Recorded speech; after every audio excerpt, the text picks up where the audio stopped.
everyone, it's Jill from Today's Creative Mom, and I'm here in Waikiki at Pearl Harbor. It's a very sacred place, and I'll be showing you all the video and photos of my journey. Destroyed all of their on a bunch of their aircraft. In her own right during the Pacific War, saw significant action in the battle.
So a few things I learned when I went to Pearl Harbor today. Number one, take a shuttle. It's so much quicker. Don't do Uber, don't do taxi. There's so many shuttles that are available at all the hotels.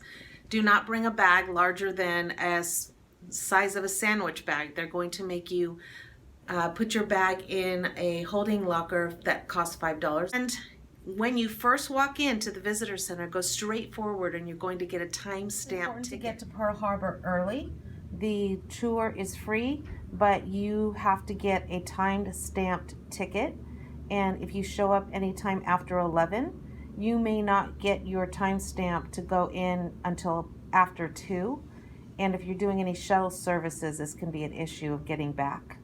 There are some paid tours, but honestly, with the museums and the theater movie that they showed and the boat ride, all free, was more than worth my trip. And then going to the memorial with all the names of those who perished that day was so beautiful. If you get there by 8 o'clock in the morning, the most extraordinary thing is they have the national anthem played right at 8 o'clock while they bring the flag up, and that was a tearjerker to see all those people standing there. So that was awesome. I'm getting teared up just talking about it. Anyway, it was an awesome day. I'm so glad I had a chance to go. Hope you do too.